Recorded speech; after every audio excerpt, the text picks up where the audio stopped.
Hey, everybody. Welcome to Making Connections. This is your girl, Aly. I hope everybody is having an amazing day.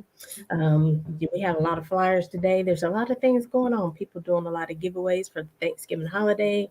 And so, yeah, we ran out of music, but it's okay because I wanted to still make sure that all the flyers were seen.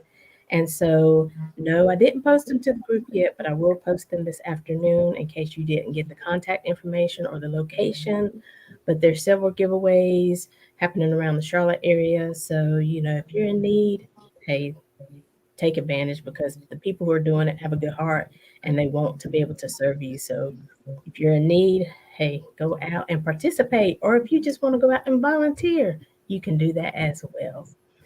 And so, welcome to the show, young men. How are you doing today? Doing Great. well, doing well. Awesome. We have a young man, Benson Watt, with us, and then we got this old man, Wayne Roberts. That's right. That's But welcome back to the show. Yeah, I know you guys have been on before. I appreciate you coming and spending time with us. Talking about financial situations, building, residual income, but the men's edition. Really speaking to because I don't know how men feel about money and what makes them, you know, go after money and things like that. So just want to make sure that they're encouraged because we had a very responsible conversation on Saturday. The title was Black Girls Build Wealth or Build Residual Income. And so, we're kind of taking the lead from that. But I definitely want to give you opportunity in case people haven't seen you before. Benson and Wayne, I want to give you opportunity respectively to introduce yourself and then we'll jump into the interview. Okay, all go ahead. awesome. My name is Wayne Roberts. I'm out of Forest City, North Carolina. Married to Miss Kimberly Roberts, and totally excited. Going on. We just hit 20 years this year of marriage. Got two kids as well, and and right now, in business ownership, and so that's just a little bit about myself. And I'm Benson Watt. I'm married to the lovely Melody Watt, and we just September made 31 years that we've been married. So we're Yeah. excited about that as well. Um, I am a business owner as well in the financial services industry. So we're just excited about being on the show today and sharing what we can about building wealth and residual income. Absolutely. Well, congratulations. You both have definitely put your time in. I know when Wayne and Kim were renewing their vows, I was like, now I don't know which one of them is the craziest, but but hey, it works for them, so I definitely applaud you. Not y'all know I'm just kidding. I love you guys and your families, and so again, that's why I felt you were good people to have on the show because you are family men. You've not always been in the financial industry.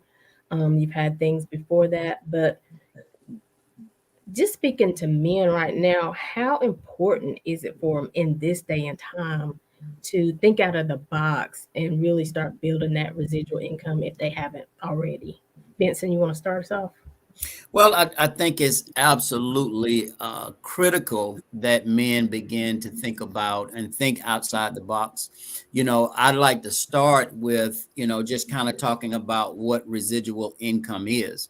And residual income is money that continues to flow after you've made an initial investment or resource of your time. And those things have been completed, but money still comes.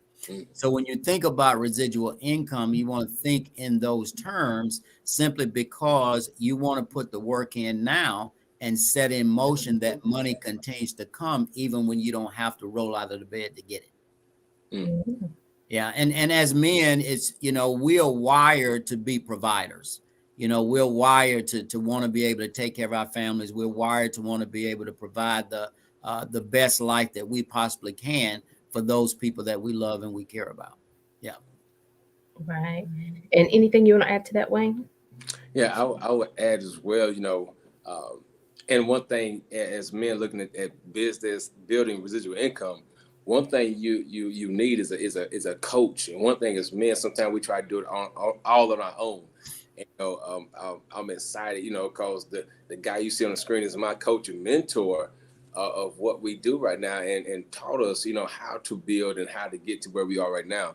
And so because when you look at that definition, another thing you want to look at is when you're starting out self-employed, when you look from a barber standpoint, hairstylist, whatever, you may be that person right now, that barber that's cutting hair, you by yourself in there. But then when you start training more people, you get about 3 or 5 more booths in there that's filled up. And now you don't have to go to work to still make the money. And then that money, it continue to flow. And so that's that part of that residual income that opens up some freedom for you. But yeah, but I mean, Coach hit it right on the head when you talk about defining it, and it's very important for men to think very outside the box in their area, to where we're so used to me wanting to do all the work. But hey, listen, you got to come to a standpoint. Hey, listen, create that residual income, because one day you'll get to a point where you want money coming in where you don't always have to work. Absolutely. Absolutely. I love that because, and Benson, you hit it, men are, wired to work.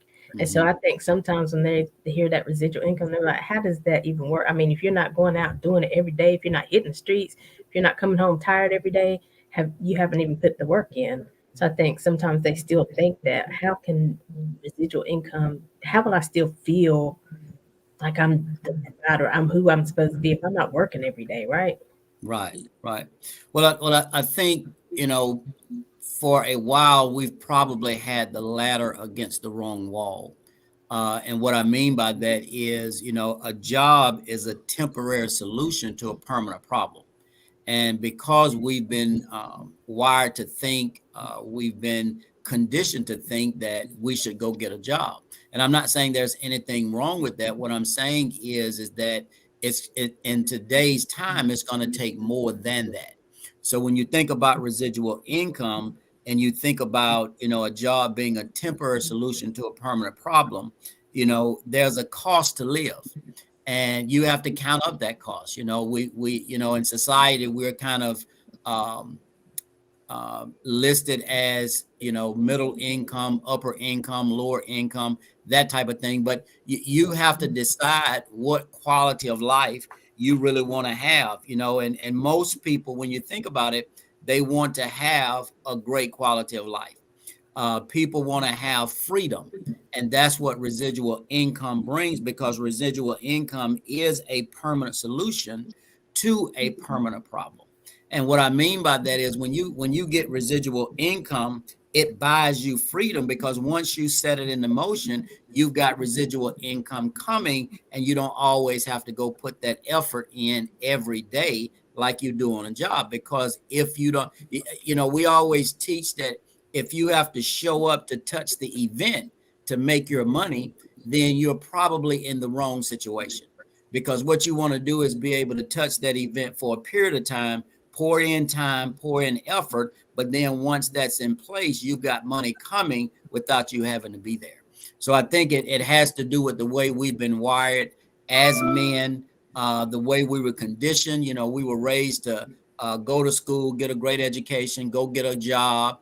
And when we did that and it didn't work, we kind of got frustrated because we didn't know that there were other avenues that we could actually provide for our families. And you hit it right on the head, simply because we do have to think outside of the box. Alicia, we do have to think outside of the box as men, because once you do something over and over again and you're expecting a different result, well, we kind of know what that's called.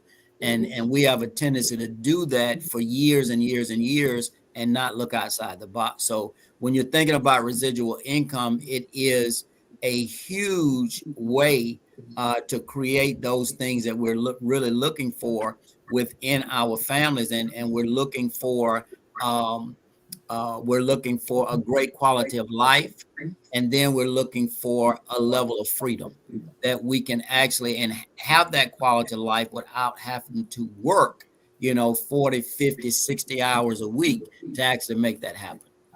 Yes, yes. And we talked about it Saturday, so I think it's good to hit it for the men too, because a lot of times you think people out there they scamming you and stuff like that. But we talked about it, where is the real pyramid? Is it the fact that you go to work 40 hours a week, maybe sometimes extra if you have mandatory overtime? You do it for 40 years of your life, no matter whether your children are sick, your wife is sick, you need to go out of town and help somebody, and then you retire only on 40% of that income. Mm, Now, if but see, I don't think we really know we're going to work and we know we got retirement, we're building it up. But I don't. It's not until you get ready to retire that they tell you how much they're really going to give you once you Mm-hmm. retire, and you realize, wait a minute, I've been putting money in this system all these years, and this is what I'm gonna have to work with. So I Mm-hmm. think a lot of times people don't think ahead; they just think for today, right? right. Right. Right. Wayne, you want to speak to that? Yeah, because overall, I think when you talk about the pyramid, which you just mentioned, a lot of times it's sad that most of our thinking, we look for ways of, of getting out of something, or a reason not to do something, or thinking somebody's always out to get me, and sometimes when you look at opportunity is something that comes that offer you something that may look a little bit different. Even talking about residual income, maybe it sounds a little bit different, but at the same time, sometimes you got, what, like you said, go outside the box, because the only thing residual income does, it stretches and challenges your thinking to how we've been taught how to make money from our whole life standpoint. So now it's about doing something. You may start on a job for a little bit. It depends on your raising. If you was taught to be self-employed, or the only thing you known is to go to work first, go get a job. But from that job standpoint, now it's about learning, man. What am I good at? So then you find your self-employed niche, and then once you find your self-employed niche, then you start teaching other people and training other people, and then after that, then you can step back a little bit and receive that, the income off of what you've done. And so it stretches your thinking process, and not just be stuck in one way of how to make money. You got me? But it allows you to put some thought process into what you're doing, to move from just a job standpoint where you don't have to think at all. When I was at Walmart distribution, I didn't have to think. I just know I had to be at work. Just be at work my 8 to 10 hours that I didn't like to work. You got me? And then didn't leave. I know it, after 40, 50 hours, like you said earlier, I know I get a paycheck. But it never pulled out my gifts and talents of what's on the inside of what I was really excited about. You got me? So when you finally find what you're excited about, what you're gifted at, and then you're able to train others how to do it, man, it just opened up doors, especially from a man's standpoint, opens up doors of freedom. What coaching a while ago, freedom to really, you got money coming in from this area, but now you got freedom to go make some money somewhere else, or go start a nonprofit, do something else, because you got money coming in. But it also gives you options, man, options to do something else, to where you're not tied down like a slave to that one thing. Mm. That's big. Benson, I see you want to Yeah, jump. as Wayne was talking, I was thinking about the cash flow quadrant. Mm-hmm. And we think about the cash flow quadrant. Most people start out as an employee, and unfortunately, they have a tendency to stay there their entire lives, not understanding that there's three other ways that you can generate income. And that second way is to be self-employed. So some people go from being an employee to being self-employed, and then they actually get stuck in being self-employed. But there's a third way that you can earn money, and that's through business ownership. And when you move through these quadrants, what you're actually working to do is to become an investor, because as an employee, your income is limited. Okay. Your income is capped. As an employee, your income is more, but it's still capped, because you're only able to count on what it is that you can do as being self-employed. But when you move into business ownership, now you've got other people working for you and with you, which creates unlimited income. When you create unlimited income, you put yourself in a position to actually fill up that fourth quadrant, which is becoming an investor. And that's really what we want to do. We want to put ourselves in a position where our money begins to work for us, so that we don't have to always work for it, if that makes sense. And I'm going back now to something that you said, Alicia, earlier. you said that people retire with 40% of what they were making. Well, the challenge with that in today's times is most people don't have pensions anymore. So when people retire now, they're not retiring with a pension. They're retiring with whatever Social Security is providing for them, or whatever they have saved in their 401ks or something like that. But pensions, there's probably, I don't know, 10, maybe 15% of companies today that still provide a pension. So, Right. so most people don't have that luxury anymore. So if we're not preparing for our own retirement, then most people won't be able to retire. They'll just have to keep working. And that's And unfortunate. and that's true because you see a lot of older people these days still going to work, trudging through the snow, getting up early. And they have to clock in. They don't get any, flexibility just because they're older. If you're supposed to be here at 8 a.m., you got to clock in with everybody else. So Absolutely. they're not giving them any flexibility just because they're a senior worker. That's right. You're on schedule, you have to be here. And I think that's just so sad. And I have a pension. I'm one of those companies that do. But really, when I started thinking about it, I was like, well, if I retire here, I'm only going to get this much pension. So I need to continue working here. But then I was like, but if I do this, if I become an entrepreneur, a business owner, Hmm. I'm gonna make a whole lot more than I'm gonna be making with that pension. So it really doesn't matter if they only give me half my pension when I'm at 60 or whatever. Because if I become a business owner, that's just going to be money, extra money that's going into my account. That's not going to be what I'm living on. And so sometimes you have to really sit down and think about it and put those numbers to paper. Hmm. Because I was like, well, I don't want to retire early because then I'm going to be losing money in my pension. But if I'm building this residual income, if I'm going through those quadrants, becoming a business owner and an investor, that's just extra money I'm going to be investing. I'm not going to be losing anywhere. Absolutely. Absolutely. Mm-hmm. And I think sometimes, people have a tendency to think that they have to do one or the other. And the great thing about, the era that we're in now is you can actually keep your job and do something in addition to your job to create additional income. And now you got more than one income stream. So I think that's important too. You can build residual income while you're keeping that job if that's what you choose to do. So True. I think people need to know that as well. Yeah, and we talked about that on Saturday. That's another thing, because we do want everybody to, at least get to that investor, but it's different ways of doing it. But that it's so important to have multiple streams of income because let's just talk about like when COVID came. If you Hmm. were only on a job and that job was one of the jobs that had to shut down, you didn't have anything extra. Right. But when you have multiple streams of income, even when one is kind of slacked up, maybe dried off a little bit, you have other things to pull from.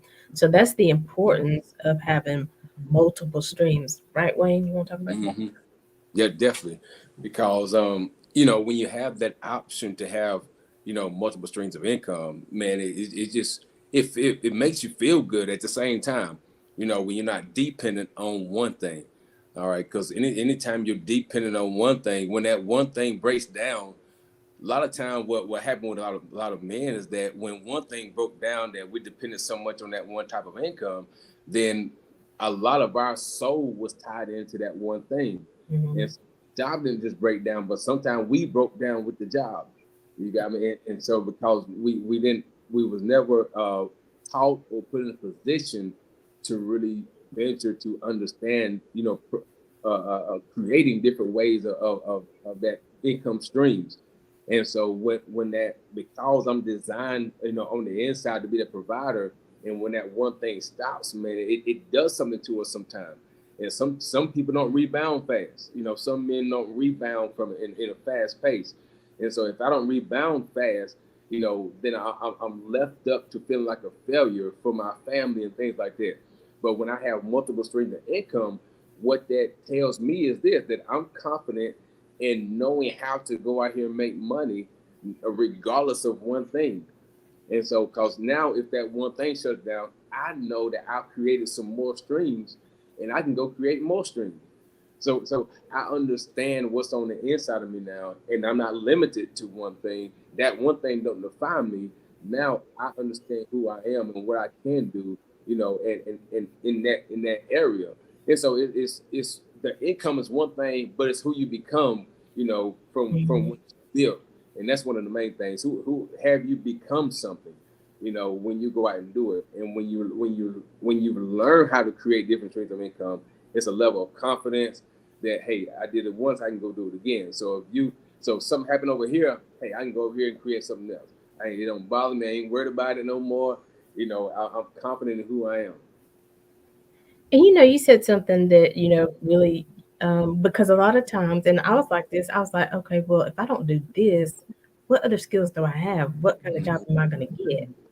But, it's such an awesome thing these days and in this season, there are opportunities out there where you don't have to have experience. You can come in and get developed and trained to do, you know, this industry, right? So, like when you became a money coach, did you have training in doing that already?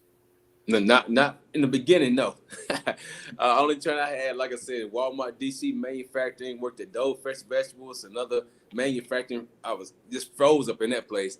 I got my degree at IT Tech in computers, but couldn't find a job with computer engineering. So what I do with the opportunity to do, and that had nothing to do with my background.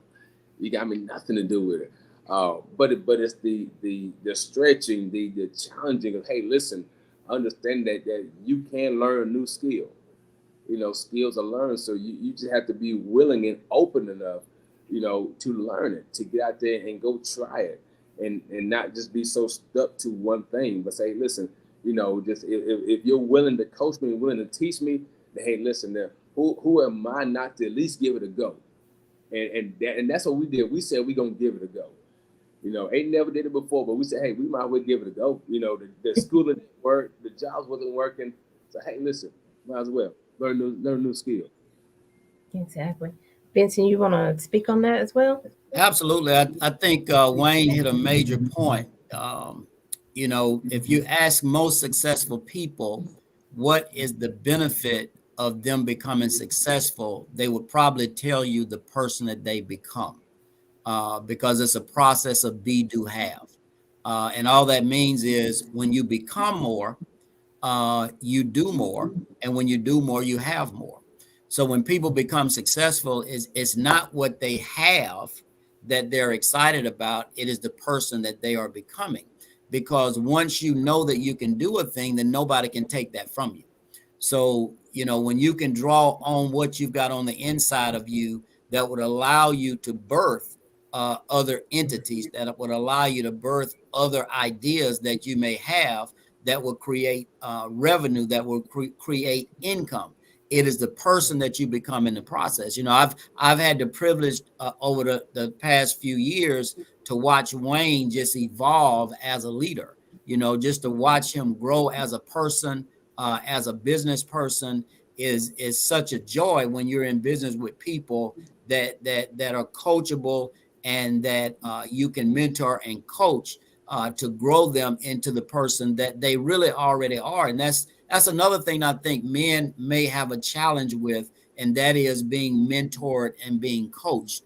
That's something that, we have to sometimes lay our pride aside and allow other people to speak into our lives that will allow us to avoid some potholes and things that we may have otherwise stepped into that may cost you 2 years, 5 years, or 10 years of time that you could have saved if you had just allowed that person to mentor and coach you. So I think that's really important as well. Yes. So if you're a man listening today, I mean, hey, we got to catch up. It's time now that you can catch up. You don't have to feel like, you know, even if you might feel like you're behind, you don't have to stay behind, right? That's right. So, That's Absolutely. right. I mean, until the day you die, you have the opportunity every day you wake up to change the narrative of your life, to change the trajectory of your path, for you and your family. And another thing we talked about, because the young lady who was on the show Saturday is a single mom and she's raising two young girls. How important is it to be like for Wayne, for you? when Landon is watching you every day, you know, go to work and do stuff, how does that make you feel? I mean, to be an example for him. Oh man, I was already thinking that when you was with. I was already thinking. Cause it's big, like to paint that picture and to paint the example. Because it's one thing to talk about it around your kid, but it's another thing for them to watch the lifestyle of their parents. You got me. So when they can actually watch it being done, and and they can watch you, the freedom of, they see you working, but at the same time they see the freedom of you being able to take them to school, pick them up from school, and things like that. But you've been able as well, while you're growing as a man, you've been able to teach, your child, the things that now. Because that was an area. So my dad, he was just a construction worker, so he couldn't teach me, business talk. You got me, things like that, business entrepreneurship. So he could only teach me what he knew, but now when you are open to know, it ain't just about you, it's about your kids, it's about your children's children. It's not, and it also is about your nieces and nephews, about any next generation that's connected to you. It's when you can reach out to more just about you, because sometimes we get stuck in our bills, our issues, and we let the money that we got weigh us down because we think it's not enough. Then we won't stretch to become the person that the world needs, that our family needs. And so I think that's a big area, Alicia, when you mention that. So yes, preparing for the next generation, but not just in monetary. Monetary is big, but also in who I'm becoming, at the same time, to prepare them mentally, and they can watch my lifestyle versus just me talking my lifestyle. Mhm. And that's good. And I know that you not only just, you know, they see you making the money, but they also see you being responsible with it as well. You know, Mm-hmm. they don't see you just going out blowing it, you know, you still teach them there's limitations and there's a time and place for everything as well. I think a lot of times when people get money, I'm not just gonna say men on this one, but when people get abundance of money, you know, you see some superstars and NFL players and all this stuff, you like, boy, they set for life, but they're broke in 2 years. Mm-hmm. Mm-hmm. Yes, and what do you think happens in that situation? Why are they, you know, why are they broke? Well, I think over time we've gotten a lot better.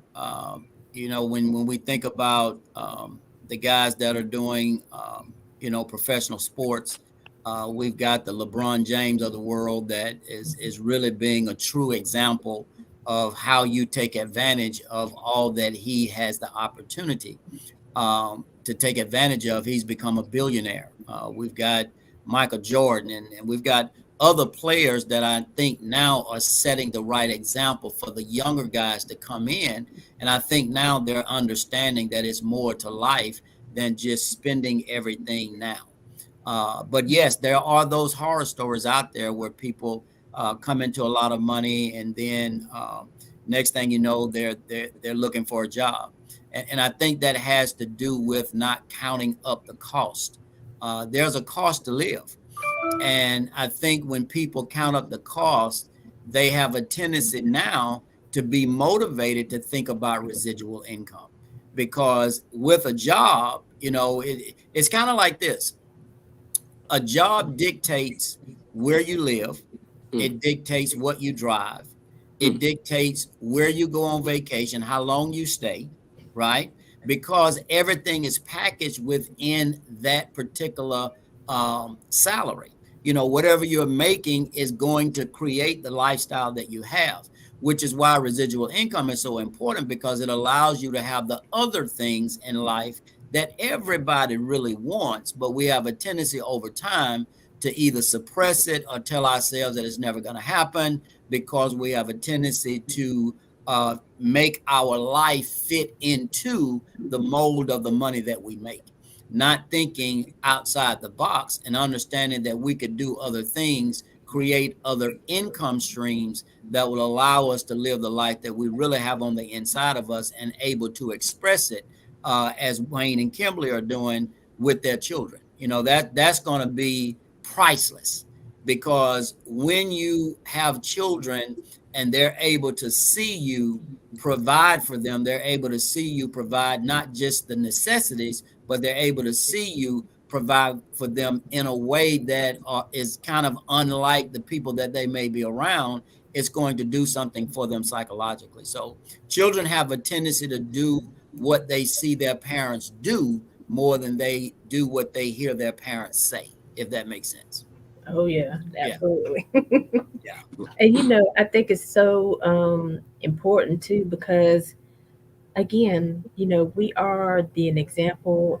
I don't have any children, but I still think about my cousins and some of these younger girls, and they stressed out. They're going to three and four different jobs, and I, try to offer them an opportunity. But first I would get frustrated. I'd be like, "Look, are y'all crazy?" But I had to understand I'm still going through my process. Y'all know we part of the same, business, and y'all know I'm still going through my process, right? Hmm. So something we talked about last night, having Vincent helped me, a positive attitude, but having a winning attitude. I think the difference is in having a positive attitude and having a winning attitude is people that have a winning attitude have a high expectation. They expect to win. You can have a positive attitude and still not win. You can be a great person. You can always walk around with a smile on your face, and be the kindest person in the world, but not be successful because there's not an expectation to be successful. So winning attitude comes with an expectation, a high expectation that you want to be more than just average, that you want to exceed being mediocre, that you want what it is that you want, and you don't suppress it within yourself. You're working to bring that out of yourself to really create it and allow your life to be expressed the way that you see it on the inside of you. Hmm. Mm. Wayne, you got anything to add to that one?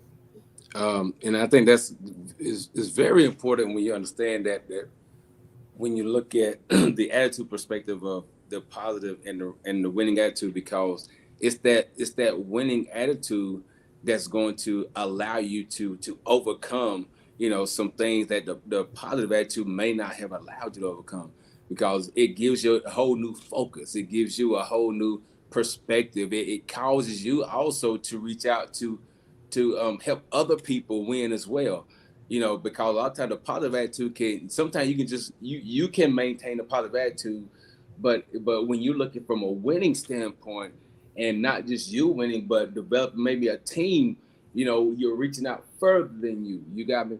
And so winning it's a big deal when you talk about winning, because also winning it creates a whole new level of energy, yeah, a whole new level of energy, man. Because when you're down and you like, man, you look at the scoreboard of life or whatever you're doing, it's like it creates a whole new gear of what you got to do to get to move to the next level. It creates a whole new you have to change some things. You have to do something different.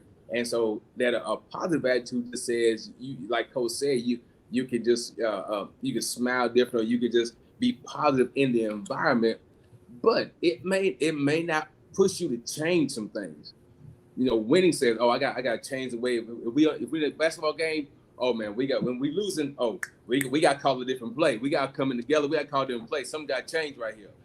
So winning attitudes is a whole.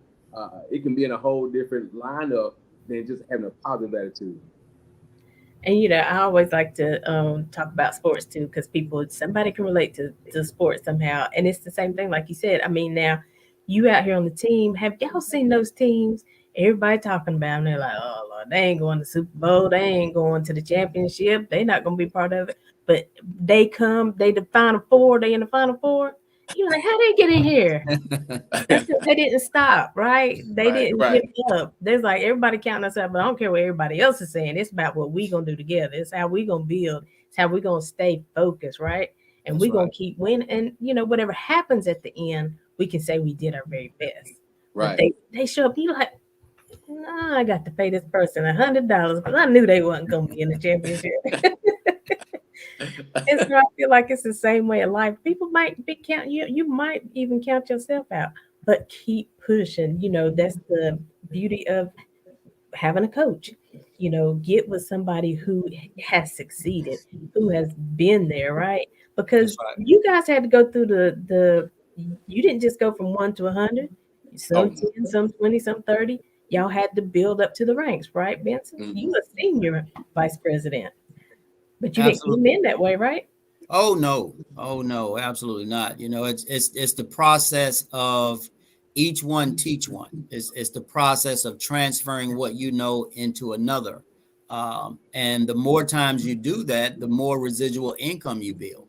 When you're in a system, unlike corporate, you can be on a job and you can train somebody to take that position that's over you that you felt like you should have had. You should have got the promotion, but yet they took you and allowed you to train somebody to take that next job. It's not like that in the free enterprise system. In the free enterprise system, you can actually train people to do what you do and to do it better than you can do it. And what happens is you still get rewarded. You still get you still create income or residual income off of that effort. And that's what's so exciting about the world that we live in today. Especially Wayne and myself, is we're able to go out and train and develop people to do exactly what it is that we do, and then them create their own agency. And as a result, we're able to reap the rewards from that initial effort. But we don't have to do that initial effort anymore. The money just comes, and that's enough to get you excited right there. But I wanted to talk about, if this is the right time, Alicia, just some ways that you can create residual income. And I'm gonna give it to Wayne to let him kick that part of it off, and then I've got a way that I want to talk about creating residual income. And this, when we look at it, creating it, man, one of the number one ways is, through business ownership. And that's what we painted a picture a while ago in the cash flow quadrant, the different types of ways to make income. As that business owner, because it's that owner that starts out self-employed and that gets very creative. And he says, man, listen, I can't, I'm tired of doing this all day, 12, 16 hours a day. So he said, let me train some people to do what I'm doing. And so when it starts reaching out there, looking for somebody to develop that apprentice or whatever, and then he put some more people in and put some time in them as well, what he's doing, take the time to train them and get them good as well. And now the owner can step back, and look at what he's done, but at the same time, now he trained people to do the same work. Now they may pay, like I said, barbershop, they may pay booth rent or whatever it may be, hairstyle, whatever the business may be, but he's receiving income off of that business now. You got me. So that created, that's that how part in business ownership, how to start that residual income going. But you got to start with a what we call a vision. You got to have a vision of what you're doing, because if you don't have a vision, you won't be thinking about how far you can take what you're trying to do. It starts with having some goals. And so when you have vision and goals, then you back it up and find out how you're going to get to them. And when you put residual income in that category of what you're trying to reach, that's a goal of yours, then guess what? You will put in the work to make it get done. But if you don't have a goal, you don't have a vision to go after it, then guess what? That how part of the work will become so draining to you, and you'll get so off track that you'll start doing something else, and you negate that. And it's like you're stopping and starting all the time. And so that number one way is through business ownership. I get back to you, Coach. Yeah, and then another way, there's plenty of ways that you can create residual income, but another way is, it's important that we learn as men to pay ourselves first. One of the things that we've not gotten accustomed to is paying ourselves first. A lot of times we have this idea in our heads that as long as I receive the money, I got paid. And to some point that's true, but it's more to the fact that you become a conduit, that money is coming to you and through you. Because if you're not paying yourself first, if you're not putting a portion of your money up as it relates to investing, then you're actually not paying yourself. So the first thing I wanted to put out there is you got to learn how to pay yourself first. And I would like to also add that you have to force the right behavior until the right behavior becomes a habit, which means, you know, it's easy to save money, but those things that are easy to do are also easy not to do. And the challenge with not doing is you don't feel the effect immediately. So if you don't save money today, you probably won't go bankrupt today. You know, but if you don't save money for years, then you're going to feel that effect when it's come times for you to retire. Does that make sense? Because you didn't put that habit in. So when you think about investing money to create residual income, I want to talk just a little bit about dividend income. Because when you think about dividend income, you know, there's publicly traded companies that pay out a portion of their earnings as a dividend to their stockholders. So when you think about a dividend, this is the way you want to think about it. If you own $100 in a publicly traded company and they're paying a 7% yield, that's $7 that you're going to earn annually without rolling out of the bed to get it. Now, I know what everybody's saying right now, $7 in a year, but just listen. If you own 100,000, right, and they're paying a 7% yield, that's $7,000 that you've earned in that one company in that 1 year without rolling out of the bed to get it. And then that $7,000 is compounding like the $100,000 that you got compounding. You know, so when we're thinking about building residual income, we want to think about paying ourselves first, because now you're really employing money. You're putting money to work. You know, so when you're getting residual income, that's what you call free money, right? Free money is money that you didn't have to actually put forth any effort to go earn. So now you've got that money plus the money that you're investing, both parts compounding for you to create even additional money. And you know, that's huge when it comes to creating residual income, because again, you know, we don't build wealth overnight, we build wealth over time. And the challenge is most people lose that most precious asset. You know, they lose 10, 20, 30 years of not investing money because in their minds, they keep saying, I'm going to get around to it. I'm going to start an investment account. I'm going to start an IRA. I'm going to start a short-term account. I'm going to start a money market account. I'm going to start an emergency fund. But that day, you know, that day is put off because we continue to build a quality of life off of 100, sometimes 125% of what it is that we make, not understanding that you've got to get that under control because life costs money. There is a cost to live. You know, a lot of times we hear the terminology cost of living, but you have to rephrase things sometimes so that you can put it in the proper perspective. It costs to live. Nobody lives free. So you got to actually count up the cost to see what it costs for you to live. You would be amazed at how many people couldn't tell you how much it costs for them to live on a monthly basis. How much does it cost to take care? How much does it cost for you to break even every month? Because if you know that number, then you know that if you're bringing in more than that number, you've already created residual income, because that's a portion of money that's not allocated to go anywhere. It's not allocated to pay a bill. It's not allocated to do anything but create wealth if we employ it in the right way. Does that make sense?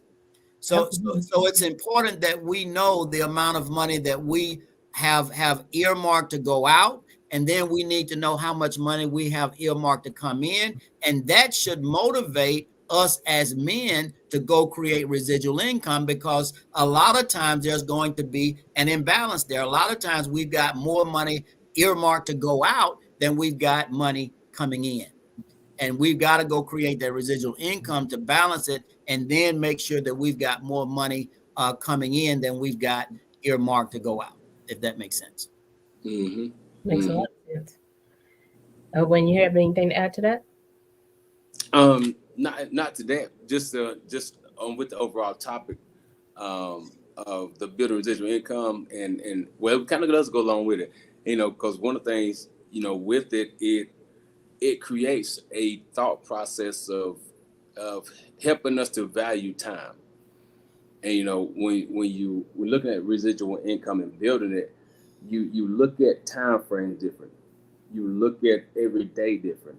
You don't let everybody steal your time away, and you look at life totally different. You don't spend all day playing video games. We got some some of my generation below. Sometimes we get caught up in the wrong things and waste a lot of time. But when you're looking forward ahead of time and building something, building residual income, because anytime you're building something, it's going to take some work to build it. But it teaches you to value the time that you're going to put into it. And when you value your time, you're not only that, you also change your environment. You know what I'm saying? Because it also helps with your home environment. See, you change the environment of your children as well. You teach different, you talk different. When you value time and value the environment, things change for your children, man. It's a whole different environment, from my children today than the environment I was brought up in. Because of thinking totally different. And so I think this is a great topic, Alicia, from also the standpoint of just how it can shape the way you think, because if you're thinking different about residual income, it causes you to think further in the future, and then it causes you to rewind the tape and say, okay, so I have to behave different in order to reach what I'm after. But if I'm not even thinking residual income, then I don't really have to change a lot. I'm not putting a lot of vested time in my thought process to better me, to better my family, to better my children, to see a different result in life. And so I just want to bring up the value of time and the value of the environment, not just you, but the environment you bring your family and your kids up in. Right. And now I don't want to interrupt you, Vincent. You have something else, or I was going to comment on something you just said. Go right ahead. Go right ahead. But you're right. Like I'll just say I'll talk about myself. I used to, get my paycheck and I'd do whatever, and then I'd try to figure out how to pay my bills, right? And I was like, wait a minute, girl. They said the lights is going off on the 28th and we don't get paid till the 29th. We got a problem. And so I think you're right. We have to know what's coming in and what's going out and when it's supposed to go out. That's right. Because, like you said, we can be nice people, but Duke Power don't care if we're nice people. They sure don't. Mm-mm. Spectrum don't care if you're nice people and you got a nice son that needs to get his homework done on his Wi-Fi because you ain't paid that nice bill. That's right. So, it's really just time to just get real with it. Take that time, sit down and do those budgets, right? That's right. Know what you have. And I always budget low, as to what might come in. Mm-hmm. Especially if your stuff fluctuates, your income fluctuates.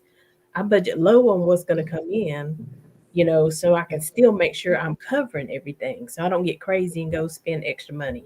But at the end of the month or at the end of the week, if my bills are paid and I have some extra money, then I feel better about going out and going to a movie or buying myself something because now I'm not stressed about, oh my God, I bought this dress. I'm gonna be embarrassed. Do I need to take it back? Do I need to, you don't have to just, we're trying to help you take some of the stress out of your life That's right. because finances can be stressful. Mm-hmm. Finances can tear a marriage apart. And just to Wayne's, point, when you know what you're doing and you're doing it responsibly, your whole household is in a better state. And so I think all of these things are so important because again, sometimes we just think for the moment, for today, what we got to do to get through today. But we have got to start thinking about our to live. So then you have to think about, so what does it cost if I live really where I want to live? What is it going to cost me if I really buy the car that I want to buy?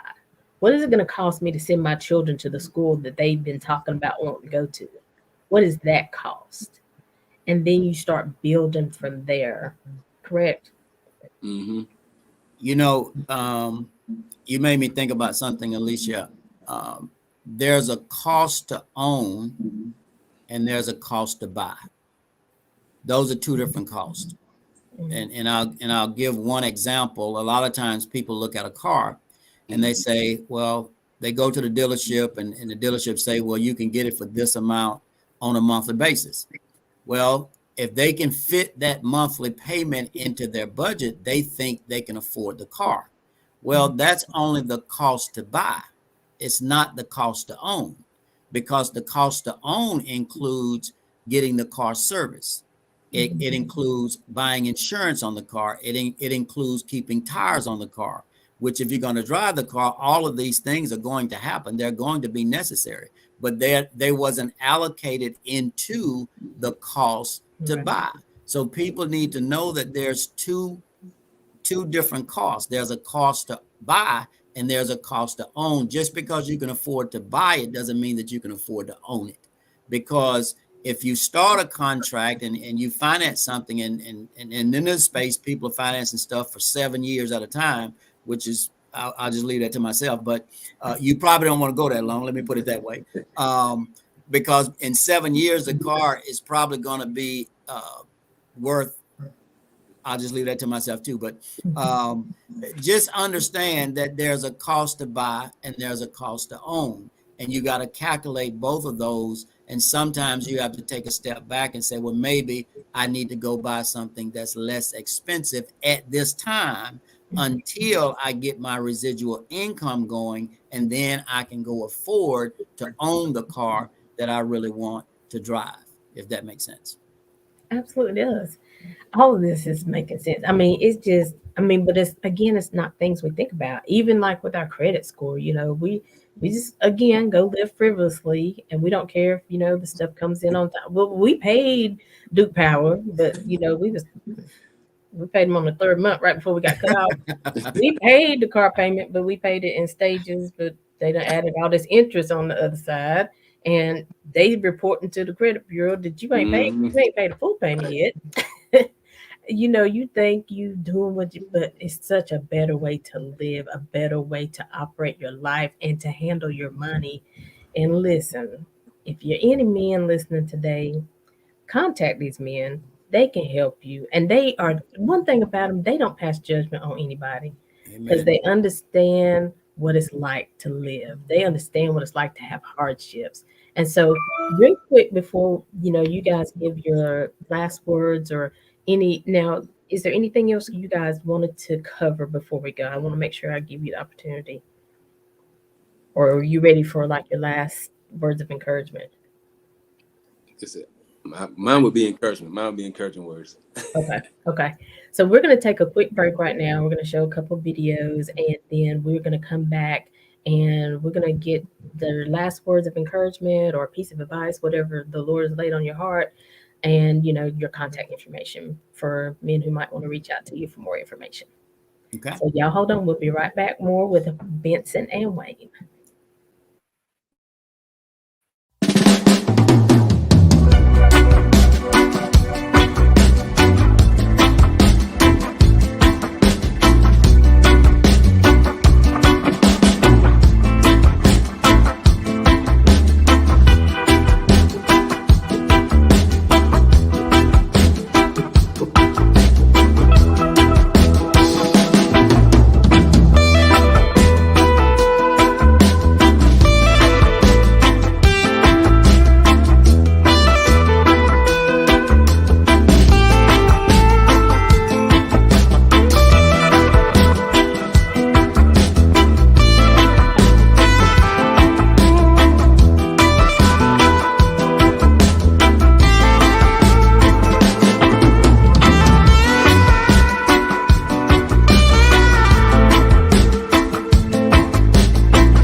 let me try to explain it in a story.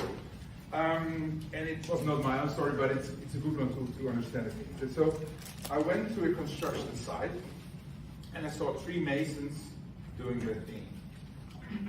I went to the first one and said, okay, John, what are you doing? Well, I'm just laying bricks, just doing it all day long, just laying bricks. I'm actually quite good at it. Okay.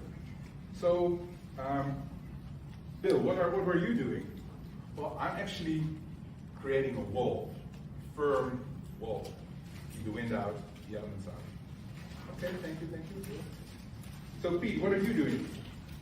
Well, I'm actually building a cathedral.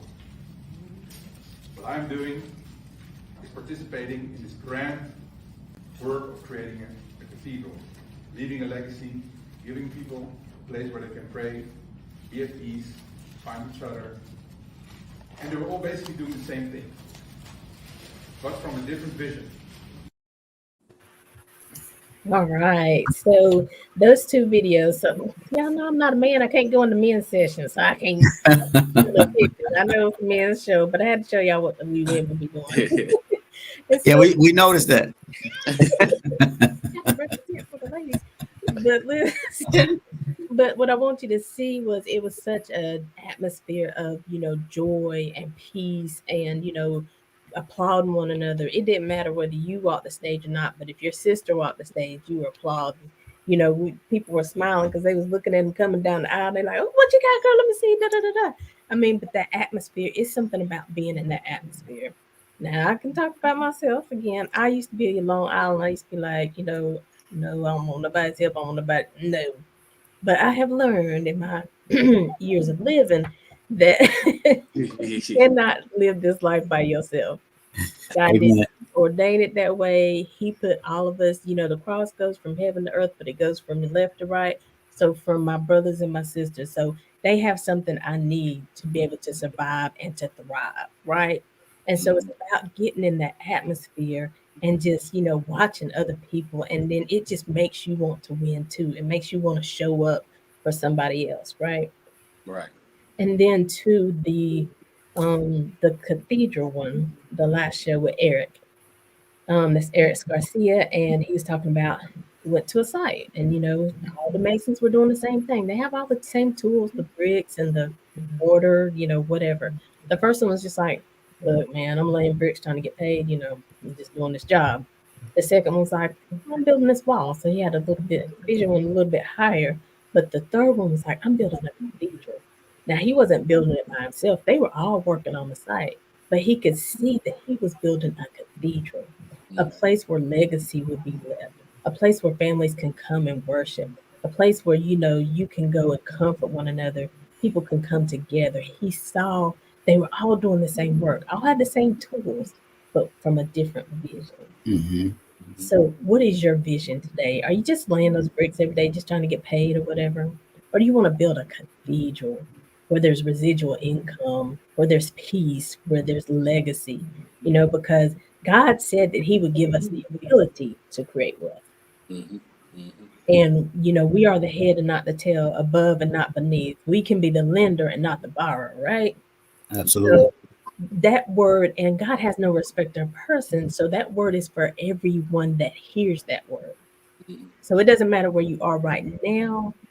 There is an opportunity, a way to really grasp what you want, to build that residual income, to teach it to your children. Because I tell people all the time, don't you know these people, they're going to be grown one day. They're going to have to make decisions. And you want them to be able to make decisions, not just follow everybody else. You want them to be able to analyze and know what to do for themselves. So I love that video because it just reminds me, where am I building from? What is my vision? Mm-hmm. And so I want to give you guys an opportunity. We can start with Wayne, and then we'll go to Benson. And just, your last words of encouragement or a piece of advice, and also tell them how they can reach out to you if they want to, become a business partner or just get more information on building wealth for their families. Awesome. So I just want to first encourage all the men. Man, listen. If you and your house on the phone, whatever, man, I want to encourage you just to make some noise where you at, man. Men, being a man is a big deal. First, you got to own it. You know that you are a man. God created you as a man, and be proud of first who God made you. And so, with this, just a question, or ask yourself, what are you building? What are you building right now? And I want to encourage you that to be open, to things that can be open to doing something maybe different than what you're used to doing. Because sometimes men, sometimes we may be closed, but I just want to encourage you to be open to different things, different avenues of ways of generating, a residual income into the household.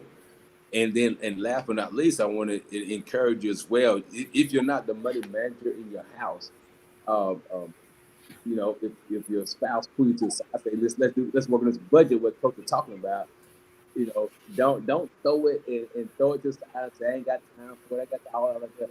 Listen, put a little bit of time with your spouse, in looking at that budget, man. Because when you're on one accord, the house will move forward.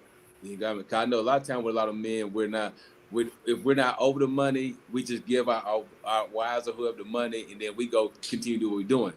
But then take out time with your spouse, and to look at that budget, see what's coming in, so you can get on one accord, and y'all can create a vision together, and that's how the house can move forward when you guys are working together. All right, Coach. Oh yeah, yeah, that's my email right there, robertswayne9@gmail.com. Feel free to reach out to me anytime, any place, anywhere. All right. Awesome, awesome, awesome. So I just want to encourage all the men to think along the lines of building that cathedral that Alicia was talking about as it relates to succession planning. And what I mean by that is you got to start thinking about what are you going to leave for the next generation. This is really about generational wealth. So you want to think about residual income in terms of setting something up, not just for yourself, but for those people that are coming behind you. And then you want to think about how do you want to be remembered?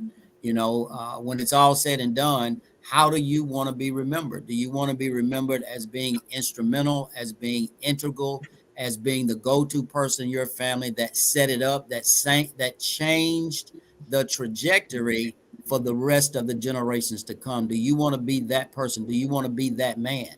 Do you want to step out on faith and do something great?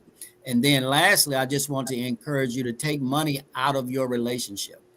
Take money out of the equation. And the way you take money out of the equation is there's always more than enough. When there's always more than enough, then there's nothing really to argue about. So if you want to have a healthy relationship, don't let it rest on money. Take that out of the equation. And yes, that's actually should be WATTIII at AOL.com, not gmail.com. It's AOL.com. Alicia did that because she's just messing with me because she's probably trying to throw off that AOL so old. That's why she said it couldn't have been AOL. Like It could not have been AOL. AOL. Yeah, I know what she was doing. I know that she was doing. My bad. So sorry. So please AOL feel free to No, reach out at WATTIII at AOL.com. And you can reach me by phone at 864-415-3135. Reach out anytime, doesn't matter. And thank you, Alicia, for having me. Absolutely. Okay, Alan. We just gonna put it in the description of the video. Oh, so let me say They won't reach me by email. WATTIII at AOL.com is Benson Watts. That's correct. That's correct. Yeah. And so you guys know we are making connections with Aly. We're here every Monday at 2 p.m. and every Saturday at 12 noon. If you need to reach us, info at AlyJohnson.com. If but let me say, if maybe we covered some things, but you're like, man, I wish they would have got into this in the conversation. Send us, post it on the link once we post it. Put your questions out there, And we can either bring these men back and specifically talk about questions that you all have that maybe we didn't touch on today, or, they can answer it, in the post. But definitely want you to reach out to them because, it's time out to think you can do it by yourself. And that, like we started in the beginning, if you're doing the same thing year after year and expecting a different result, I'm just going to be the one to break it to you. It ain't going to happen. Okay? You got to do something different. You got to shift somewhere. And we ain't talking about tear your whole world apart. We're just saying little shifts at a time. A little shift will make a difference. So you guys got this. Y'all can do it. I'm applauding you. I'm holding space for your victory. And listen, this won't be the last time they're here because as they were talking, I was like, I should ask them this. We got so much more to talk about. It's so many things that we can, areas we can go. So they will be back on the show, but reach out to them if you need more assistance. Again, our calendar is kind of full for the year, but you can go ahead and start booking 2023. Alan had the link up there, calendly.com/. Making Connections TV. Yes, calendly.com/Making Connections TV. So we got to get out of here today. But thank you, men, so much. Thank you, Wayne. Thank you, Benson. I appreciate it. I know, when my time comes, I know who to send the man to be like, no, you got to talk to them. Make sure, you talk them right before we go to this altar because we got to make sure things straight. We want to take the stress out of your life. We want to make sure you're building, and it's just so much, so much. I'm so passionate about this. But anyway, gotta go. But until next time, as always, we're leaving you with love, positivity, and good vibes. Have a great day, everybody. Thanks, Wayne and Benson. You're welcome.